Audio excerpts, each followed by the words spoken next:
in the highlight, like you don't want to call it, but you have to. And then the Spurs get not one but two looks on the tip. That never happens. I'd say they did as good a job as you could to get the look without cashing it in. I mean, you never see that across the board, do you?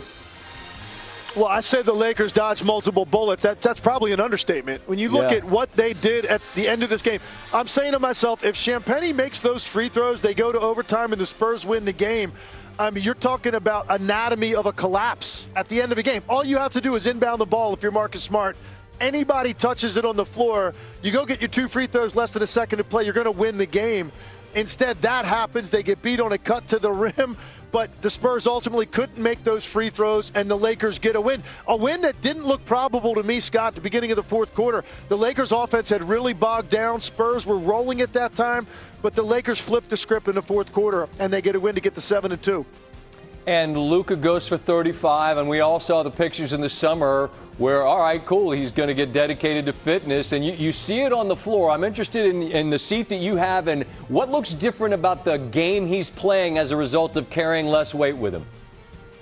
Two things stood out to me tonight. One, he's absolutely quicker laterally. And I'm talking about offensively as well as defensively. You know, that first move, and he loves to cross over to get into his step back. He was getting more separation on that tonight than he was at times last year when he did look a little bit more sluggish. And then I thought the other area was there were plays defensively that he made where he shot gaps on passing lanes, where he rotated over to help one of his teammates on penetration. He wasn't making those plays defensively a year ago. I asked him before the game, what really did feel different for him physically, and he said the number one thing was stamina. He's able to play longer spurts with a higher level of intensity than he could a year ago, and you did see that tonight.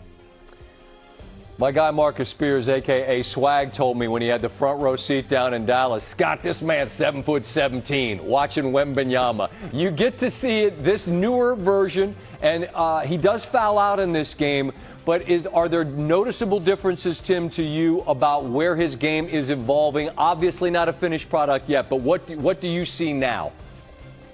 Well, the functional strength is better. I mean, you're not going to see a ton of extra body mass on a frame like that, but his ability to play downhill through the initial contact of a defender, it's just different. He can now take it another dribble, another stride, so he gets something going more toward the rim. I will say this. First 5 games of the year, he was over 30 points a game. No one seemed like they had any idea how to deal with him.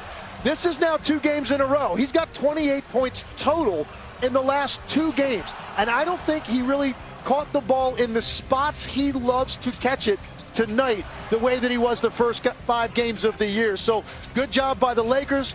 Good job overall containing him and not letting him go off. But there's no doubt, Scott, this guy's a massive force that this league's going to be dealing with for a very long time.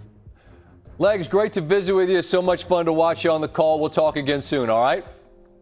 Absolutely. You got it. Me and Tim talking, and DeAndre, you just heard the two of us talking about the big fella that you go up against, and you're a big man yourself, and you had a great game, but there's just times where it's wild to see someone as big as you just look like, all right, I can't get this shot off, and you kick it out, and it works. But what's it like going up against someone has that kind of reach?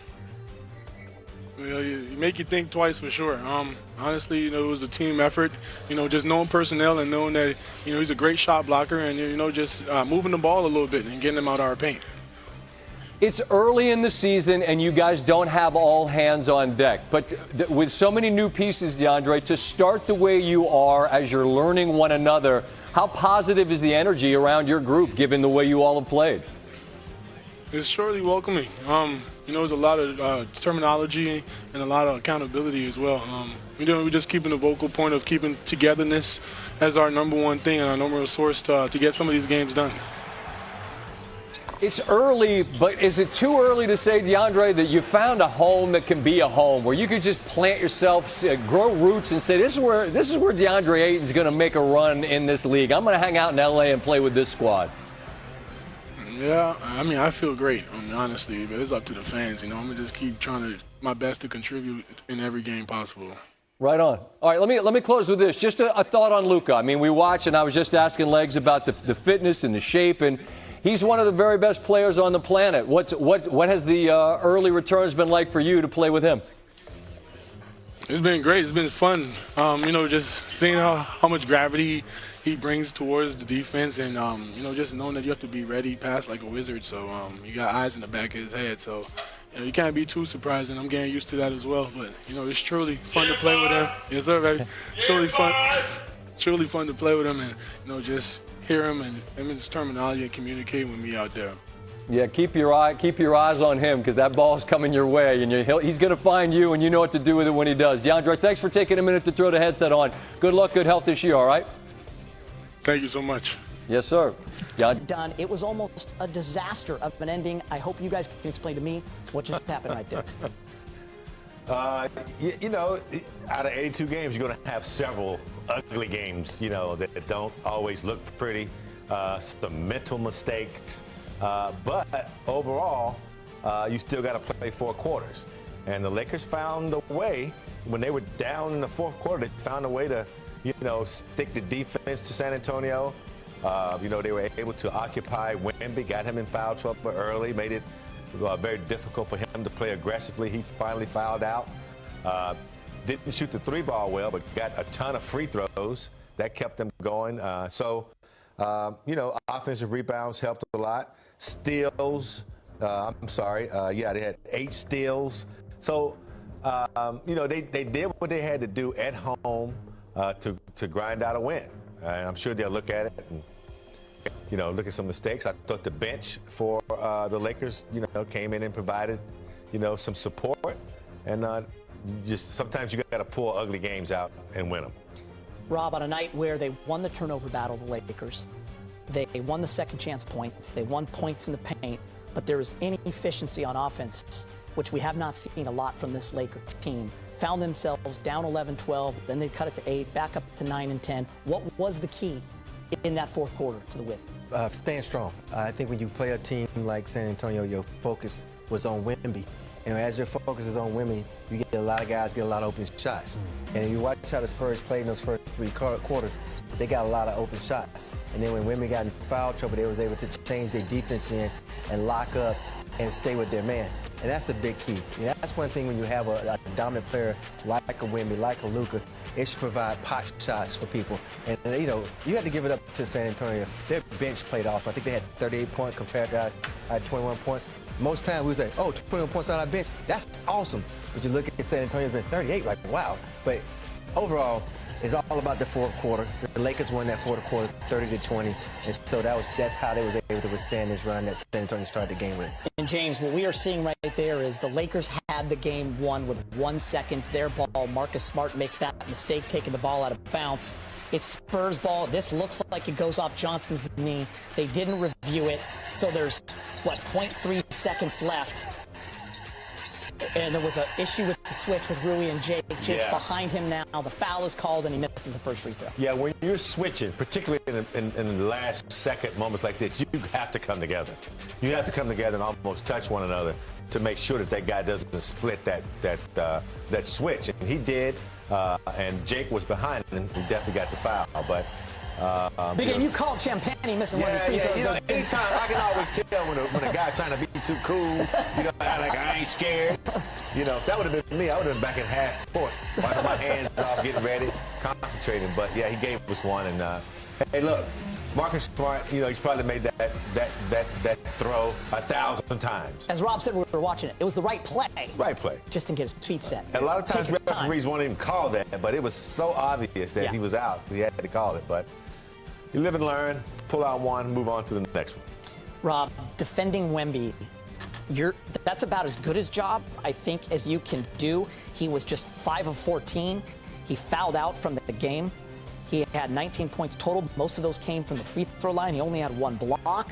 So in terms of attacking him and defending him, now the other guys, they all got busy. There were 7 guys in double figures. Their bench was awesome, as you mentioned, 13 to 14. But defensively, in the star-studded affair of Luka versus Wemby, Lakers did a nice job. The one thing we don't give Rui enough credit for is how he plays guys bigger than him. Like he's done with Joker. Yeah, like he's done with Joker. And for me, I thought he was awesome where he was able, because, Rui's kind of strong. So he's able to get up into Wemby and force him to go certain ways. And plus, when Wemby is so long, he can't just put the ball on the floor like a guard. He has all of that space from his hand to the floor. And when you got Rui sitting in his pocket like that, he can't really put on the floor. He has a spin, put him on his backside, and then when you put him on his backside, you got the other guys coming from that weak side to double team, so he has to give it up. And when you have players that's been, you think about Wemby, he's been playing so good. Everything's been easy for him. But tonight, the defense made it difficult for him. You think we're 5 for 14? You know, that's not a good night. So I think right now, the league they're watching how the Lakers have played them. They're watching how Phoenix has played them. They both played them like this. So, like I said, Copycat league. Wemby rules. Yep. Listen, Wemby rules. Big game. When you think about it, the Lakers played Sunday night. Got a win. Got on a plane. Landed at 3 a.m. Played Portland that night shorthanded. Got a win. Got back at 1 a.m. Had 1 day to prepare. You got to credit the staff, the plan, and then the execution defensively tonight. Because they were tired legs for sure. Absolutely, especially, after the last game. Not this game, but the last game they played up in Portland. Fatigue has to set in. But when you got a coaching staff that's that's monitoring the team properly and making sure that everyone is doing what they're supposed to do and making the right substitutions at the right time, like Smith the other night up in Portland, and then tonight you're at home, you get Luka back, and so Wemby, for me, a 7-footer, he's not in the post enough for me. I know he can handle the ball and do all that kind of stuff, but I know they don't play a lot of posting up centers now, but that would be a way. That would be a way to, have an extra weapon for him. When he's trying to put it on the floor, Rob is right. He's 7'5". He's not like Steph Curry. So when he makes a crossover, it's like 6 feet. He's got it's too much space for him to have to take up to get to the cup. He does it well, but eventually NBA teams will learn how to defend that. Let's talk Luka.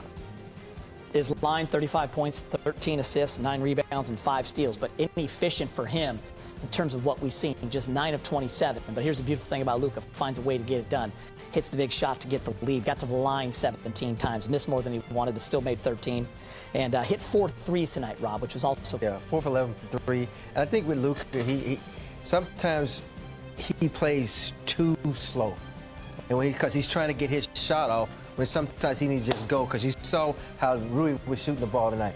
Just go at Rui's guy, kick it to him, because everybody knows you, Luka.